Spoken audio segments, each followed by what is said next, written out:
휴가 살아오면서 여러 가지의 변화가 있었는데, 옛날에는 농경 중심 사회 때는 사실은 농토가 중요했어요. 모든 사람들이 농토를 가진 사람들과 같이 잡을 찾았고 그게 생계의 수단이었었어요. 이제 산업혁명이 일어나면서 이제 개인이 아이디어를 내서 작은 소상공인들이 만들어지기 시작했죠. 그러니까 전부 농토 중심으로 살다가 자기가 아이디어를 가지고 작은 사업을 하는 사람도 생겼던 거예요. 포드 자동차를 대표하는 대량 생산 체계가 들어서면서 자본가가 대규모 투자를 하고 사용자와 노동자가 돼서 같이 사는 시대를 가지고 오는 그런 변화를 맞았을 거예요. 정보통신 산업이 중심이 돼서, 그래서 또 하나의 정보통신의 새로운 변화가 생겼어요. 그러다 보니까 국경이 없어졌죠. 그리고 정보가 공유화가 됐어요. 우리한 것도 많아졌지만 힘들어진 것도 많이 있는 겁니다. 그렇지만 또 하나의 큰 생활의 변화가 생겼죠. 그래서 요새는 휴대폰 없이는 못 사는 시대가 돼버렸죠. 각자의 기술들이 이제 융합을 하기 시작했어요. 명명을 4차 산업혁명이라고 합디다. 자연스럽게 오고 있는 거예요. 이건 여러분들한테는 기회예요. 사실 제일 안 좋은 거는요, 아무 변화가 없는 겁니다. 아무 변화가 없는 거는 기회도 없는 거예요. 시도도 할 수 있는 틈도 없는 거예요. 근데 한 가지 확실한 거는 이런 변화의 시대가 오고 있다는 겁니다.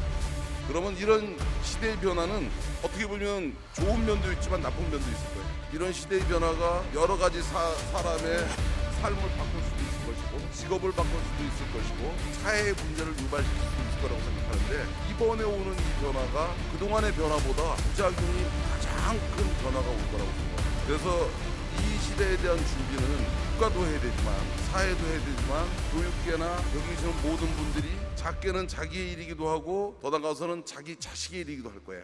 저는 우연히 아주 운이 좋아가지고 만 32살에 대우그룹에 임원이 된 적이 있었어요. 근데 뭐 어떻게 해서 됐냐고 그러는데 그건 난들 모르죠. 그때 김문중 회장이 시켜줬으니까 된 거니까 그 양반 맘인데, 근데 하여튼 그 양반한테 필요했던 사람으로 인정받은 게 32살이었어요. 그래서 난 처음에 농담인 줄 알았는데 어느 날 초인종이 울려서 갔더니 한 60된 양반이 왔더라고요. 그래서 당신 누구냐니까 오늘부터 당신을 모시기로 한 기사라는 거예요. 그래가지고 회사로 출근해야 되니까 모시러 왔대. 그래서 앞시 운전석에는 나이 60된 양반이 운전을 하니까 부동자세로 앉아서 출근을 했어요. 그래가지고서는 갔더니 이게 리얼 상황이더라고요. 그런데 그 당시에 대우자동차라는 회사가 부평에서 20만 대를 만들었던데요. 근데 자동차 회사가 영업을 하려면요, 차종이 한 5개는 있어야 돼요. 대형차가 있어야 되고, 중형차가 있어야 되고, 중중형이 있어야 되고, 소형이 있어야 되고, 경차가 있어야 돼요. 근데 차 하나 개발하는데 그 당시에도 3천억씩 들었어요. 그럼 3천억씩 들여가지고 20만 대를 팔면 그냥 3천억 나누기 20 그러면 그냥 3천억 나누기 20 그러면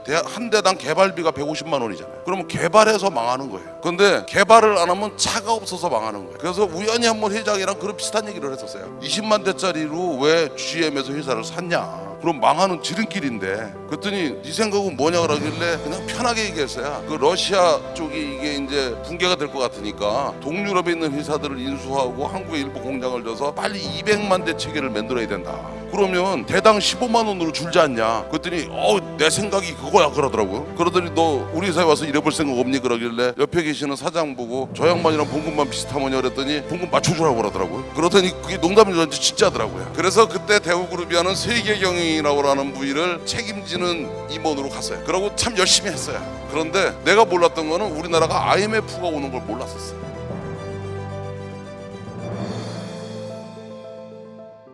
내가 몰랐던 거는 우리나라가 IMF가 오는 걸 몰랐었어요. 근데 IMF가 오는 때 대우그룹은 자금 조달을 전부 해외에서 했었어요. 금융이 돌아가지가 않는 거예요. 그게 대우그룹이 무너지게 된 계기예요. 누군가는 뭐 경영 책임을 져야 될 것 같아서 제일 먼저 사표 쓰고 나온 게 나중에 보니까 저더라고요. 그래서 45세 정년 퇴임을 한 거예요. 그래서 이제 취직을 하려고 했더니 그 당시에 워낙 분위기가 안 좋아서 취직이 안 되더라고요. 그래서 이제 백수가 2000년 1월 1일 날 이제 백수가 됐는데 뭐 할 거냐고 물어보더라고요. 그래서 안 되겠길래 도망을 가기로 생각하고 미국으로 가겠다 그랬더니 다들 현명한 선택이에요. 큰 물에 가서 놀아야 된다는 거야. 그래서 이제 제일 먼저 LA를 갔는데 거기 갔던 사람들이 왜 왔냐고 하길래 사업 구상하러 왔더니 세탁소 하는 사람은 나한테 세탁소 하라고. 그래서 자기 거 싸게 팔 테니까. 그다음에 식당 하는 사람은 뭐니 해도 식당이라는 거야. 그래가지고 거기 더 있다가는 안 되겠길래 도망을 간 게 샌프란시스코야. 그러고 이제 며칠 밤 지난 다음에 이렇게 바깥에 나가보니까 엄청나게 큰 회사가 있는데 그게 제넨텍이라는 회사더라고요. 그게 그 당시에는 세계에서 제일 큰 바이오텍 회사였었어요. 그래서 가만히 보니까 이 바이오텍이 뭔지는 모르지만 이거 한번 괜찮겠다는 생각을 그때 처음 했어요. 도대체 바이오는 뭐고 제약 사업은 뭔가 하고서는 이제 공부를 하기 시작했어요. 근데 이 제약 사업이 재미난 게요, 이게 FDA라는 게 있어가지고 현재 네가 뭐 하는지 미래에 뭐 하는지를 다 가르쳐줘야지만 돼요. 다 예고하게 돼 있어요. 이게 이제 쉽게 말하면 벤치마킹이 안 필요한 거예요. 자료가 다 있으니까 한 개씩 자료를 보기 시작했어요. 보다 보니까 한 3달쯤 지나니까 내 호텔 변원박에 전 세계 제약회사의 지도가 다 있더라고요. 그러고 나는 그 전까지는 약이라고는 아스피린밖에 몰랐어요. 그게 의사, 약사, 그러고 생명공학 박사 이러면 어려워 보이길래 내 거 아닌 줄 알고 몰랐다가 가만히 보니까 인류가 태어나서 지금까지 개발한 약의 종류는 400개 미만입니다. 기본 물질. 이 약의 원리가 뭔지, 임상해 보니까 부작용이 뭔지, 효능이 뭔지를 한 물질 가지고 반나절 이상 할 게 없어요.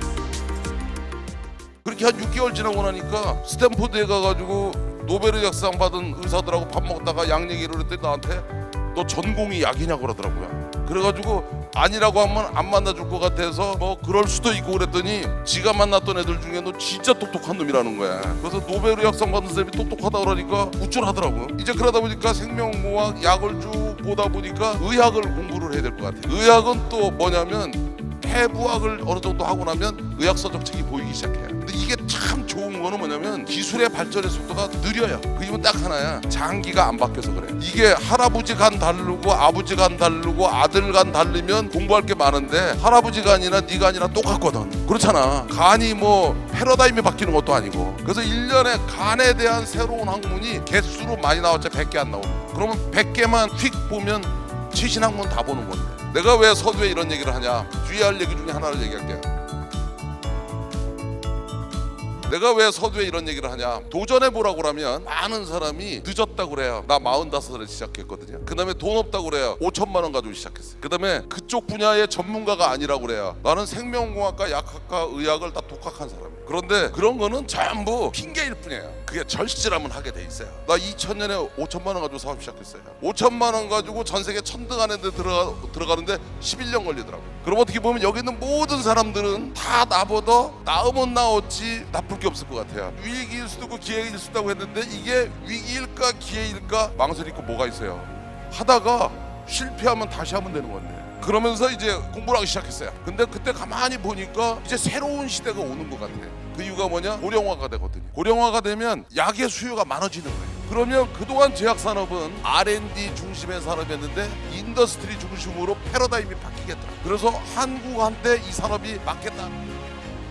내가 이제 평생 먹고 살 거리가 생겼다. 그래서 리포트를 써가지고 컨설팅 사업을 하려고 우리나라 대기업들한테 권유를 했어요. 그랬더니 배우 망가뜨린 놈이라고 내 얘기를 들으려고를 안 하는 거야. 근데 또 내 얘기를 듣더니 내 얘기를 들었던 애들은 또 그 회사를 관두고 우리 회사로 오는 거야. 그래서 아무도 안 한다고 그러길래 할 수 없이 컨설팅을 하려고 하다가 야 우리가 직접 이 사업을 하면 얼마가 필요하냐? 저한테 계산을 착 해주는데 1200억이면 할 수 있다는 거예요. 실질적으로 매출이 일어나는 데까지 3천억이 들어갔어요. 그러니까 저 친구가 계산을 1800억을 잘못한 거야. 왜 끝까지 했냐? 돌아오 가기엔 너무 멀리 왔어. 이제부터는 진짜 죽을 정상도 가는 거에는 길이 없었어요. 그리고 8년이 지났어요. 제가 2000년에 하던 얘기를 전 세계 제약업계가 하기 시작했어요. 그리고 9년째 되니까 이제 서로 나한테 막 돈을 대줍니다. 그리고 10년쯤 지나고 나니까 나보고 회사를 팔으라고 합니다. 사업한 지 딱 17년 지났어요. 현재 어떻게 돼 있느냐는 얘기를 할게요. 셀트리라는 회사를 모르는 회사는 없습니다.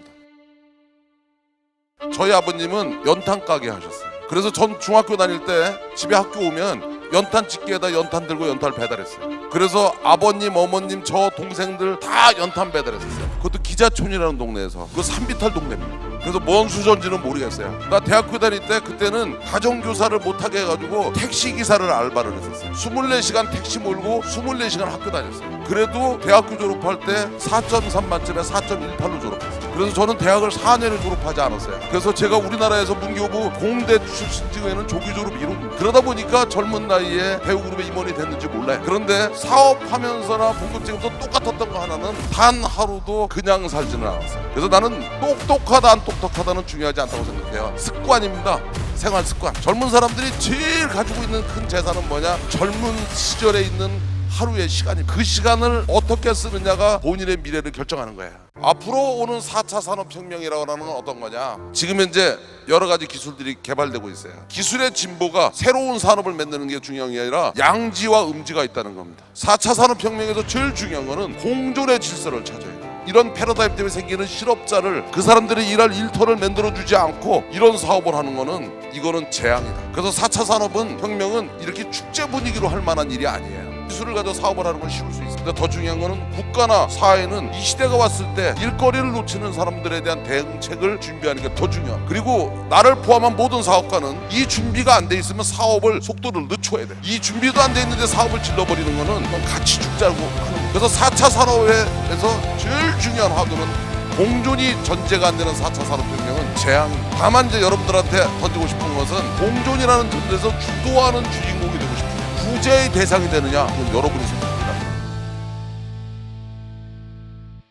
내가 잘난 척하고 내가 똑똑한 줄 알고 할 때는 하나도 안 됐어요. 그런데 미안한 줄 알고 고마운 줄 아니까 되기 시작해요. 그래서 여러분이 성공하고 싶으면 혼자는 절대 성공할 수 없습니다. 제일 중요한 거는 여러분을 도와줄 사람들이 있어요. 근데 여러분을 도와줄 수 있는 사람들은 다 누구냐? 여러분들이 도와주고 싶은 마음이 들게 해야 돼요. 그러면 도와주고 싶은 마음을 들게 하는 사람은 뭐냐? 미안하면 미안한 줄 알고 고마우면 고마운 줄 알아요.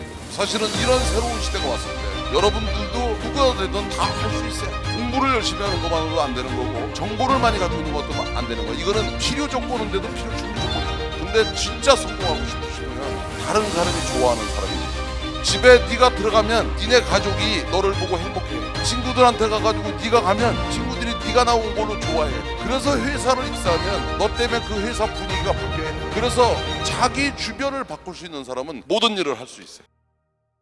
맨 마지막에 강조하고 싶은 것은 여러분도 할 수 있습니다. 이런 시대는 온다는 확신을 가지고 지금 여러분이 공부하는 것보다 공부의 폭을 넓히세요. 정보의 폭을 넓히세요. 그리고 또 여러분의 생활 습관을 바꾸세요. 그래서 큰 꿈을 꾸려면 많은 아군이 있어요. 그래서 이런 생각을 가지고 있는 사람이 많으면 이 나라가 싸움이 없어져요. 이 나라가 갈등이 없어져요. 그러면 나라가 행복해져요. 그래서 그 나라에 있는 젊은이들이 성공할 거냐 성공하지 않을 거냐는 그 나라를 갖고 봐요. 근데 우리나라의 가장 큰 문제가 바로 뭐냐? 이미 많은 대기업들이 이만하면 됐자고 생각해요. 그리고 현상 유지를 하려고 해요. 기업에 있는 구성원들만 놓고 봤을 때는 충분할 수 있어요. 근데 우리나라를 끌고 나가는 경제의 주체가 현상 유지를 해보면 이 나라의 미래가 없어요. 그래서 기존에 있는 기업들도 끝없이 혁신과 변화를 해서 더 큰 이익을 만들어내기 노력해요. 그리고 그 이익은 사회로 되돌아가는 시스템을 만들어야 돼요. 그래서 사실은 진짜 좋은 거는 존경받는 기업가가 나오는 거예요.